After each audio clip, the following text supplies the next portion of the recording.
Tere, kallid kuulajad! Täna räägin ma teile 14. sajandi renessanssist.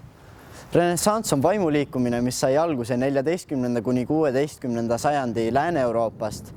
Peamiselt sai see alguse Itaaliast, Firenzest ja sealt levis see kogu ülejäänud Euroopasse. Renessanss jaotatakse ajaloos 3 perioodiks. Eelrenessanss 14. sajandil, vararenessanss 15. sajandil ja kõrgrenessanss 16. sajandil. Renessansi ajal leiutati ka trükipress ja graafika. Õpiti kasutama puulõiget, vaselõiget ja söövitust ja trükipress muutus üheks ajastu sümboliks. Renessanssliku maailmavaate teljeks peetakse humanismi. See tähendab, et toetati inimese vaba arengut ja hakati hindama inimesi nende isiklike omaduste järgi, mitte selle järgi, kus nad pärit on. Räägime lähemalt 3 renessansajastu perioodist. Eelrenessanss 14. sajandil sai alguse Rooma katoliku kiriku kriisist. See tulenes sellest, et Prantsuse kuningate ambitsioonid, poliitilised ambitsioonid ei läinud kokku Rooma katoliku kiriku omadega. Selle tulemusel vähenes Jumala mõju ja hakati nii kirjanduses kui ka maalikunstis kujutama rohkem maist pilti. Vararenessanss 15. sajandil on tuntud just antiikkunsti taassünni poolest arhitektuuris. Arhitektuuri 15. sajandil iseloomustab dekoratiivsete vormide rikkus, näiteks baasi ja kapiteeliga sambad, proportsionaalsus, poolsambad ja pilastrid. Hakati uuesti kasutama silindervõlvi ja ümarkaart. Paleed ehk esinduslikud eluhooned, palatsod on 3-korruselised 4 tiivast koosnevad ehitised 4-nurkse siseõuega. Need olid madala katusega tellisehitised, mille fassaadil oli palju arhitektuurist pärinevaid detaile. Kuldlõige on geomeetriline vahekord, mille abil püüti anda kunstiteosele ideaalne proportsioon. Sellest ka kuldlõike reegel, ehitise massid ja pinnad jaotuvad nii, et terviku suhe suuremasse osasse oleks nagu suurema osa suhe väiksemasse osasse. Kuldlõiget tutvustati raamatus Divina Proportione 1509. aastal, kui idee ise pärineb ilmselgelt antiigist. Vararenessansi kõige silmapaistvamaks skulptoriks võib pidada Donatellot, kes elas 1386. aastast 1466. aastani. Tema skulptuuri võib iseloomustada kui realistlikke, naturalistlikke ja suursuguseid ning ta ei pelganud kasutada ega kujutada inetust. Tema looming erineb järsult gootikast ja ühendab antiigi traditsioonid uusaegse realismiga. Tema tuntumateks töödeks on Püha Jüri, mis valmis 1417. aastal ja mis on üle 2 meetri kõrgune marmorkuju.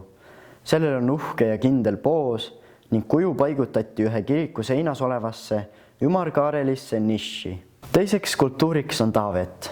See valmis 1430. aastal ning on pronksist peaaegu elusuurune skulptuur, mis kaunistas Meditsiite lossi õue.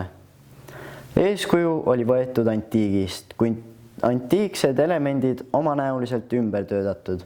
Donatello Taavet on androküünne habras nooruk. Seda skulptuuri peetakse esimeseks lääne kunsti iseseisvaks alastiskulptuuriks antiikajast alates. 3. tööks on Veneetsia väejuhi Catamelata ratsamonument Padovas, mis pärineb 1453. aastast, on Donatello kuulsaim töö. See on esimene vabalt seisev pronksist ratsakuju antiikmaailma lagunemisest saadik. Monumendis on väga meisterlikult ühendatud realistlik loomutruudus monumentaalse suurejoonelisusega. Nüüd räägime lähemalt vararenessansi maalikunstist.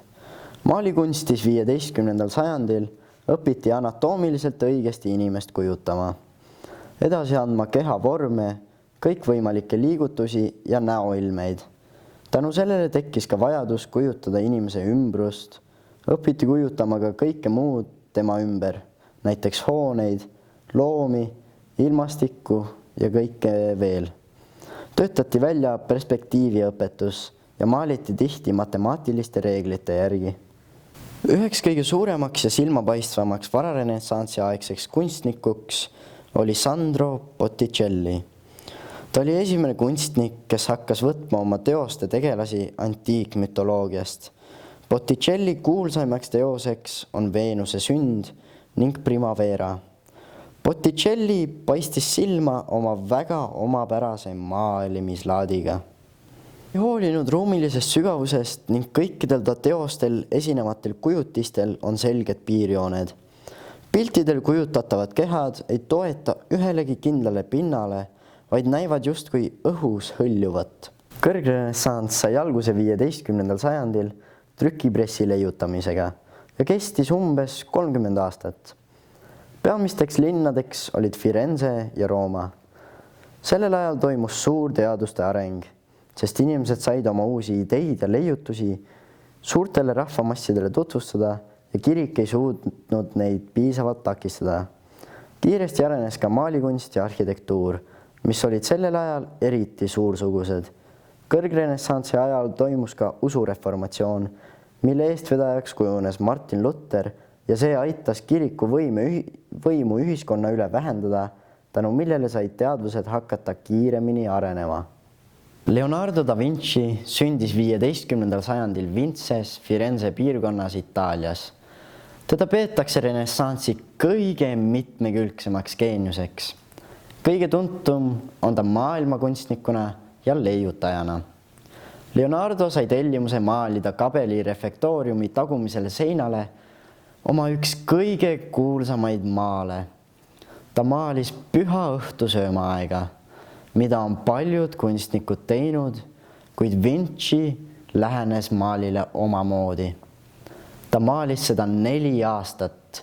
Pildil on kujutatud inimesi, nagu nad oleks vennad ja Kristus oleks just öelnud, et üks neist annab ta ülesse. Da Vinci kõige kuulsam maal on kindlasti Mona Lisa. See asub tänapäeval Prantsusmaal Pariisis, Louvre'is. Maal väljendab poeetiliselt inimese hinge salapära ja harmooniat. Mitte keegi ei tea, keda tegelikult maalil kujutatakse. Leonardo alustas ühe kaupmehe naise või armukese maalimist, kuid 4 aastat hiljem ei olnud see pilt tal ikka veel valmis. Lisaks modellile püüab pilku modelli taga olev taust, mis on justkui unenäoline. Kogu maali ajaloo vältel on mõeldud uusi teooriaid, mida või keda pildil tegelikult kujutatakse. Pilt on kogunud ka palju kuulsust, sest seda on mitu korda varastada püütud ja nüüd on see kuulikindla klaasi taga ja seda valvavad ööpäevaringselt turvamehed. Raphael ja Sixtuse Madonna. Raphael oli maailmakunstnik ja arhitekt. Raphaeli looming oli selge vormi ja lihtsate kompositsioonidega. Tema loomingus kajastub inimese ideaal. Teos Sixtuse Madonna oli tellimus Püha Sixtuse Kabelile. See teos on üks tema kõige kuulsaim teos ja kindlasti ka kõige meisterlikum. Teosel kujutatakse Püha Maarjat, kes kannab oma poissi taevast inimeste maailma. Kunstnik kujutab hämmastavalt hästi Maarja ilmet. Teoselt näeb, et Maarja on mures ja ärev, sest tunneb, et ei suuda oma poega päästa. Jeesus tema süles aga teadis oma ülesannet. Michelangelo ja Vatikani Sixtuse Kabeli laemaal. Michelangelo oli Itaalia maalikunstnik, skulptor, poeet ja arhitekt. Michelangelo esindab äärmuslikul viisil kõrgrenessanssile tüüpilist usku, kunstiväärtuste ja kunstniku erilisusesse.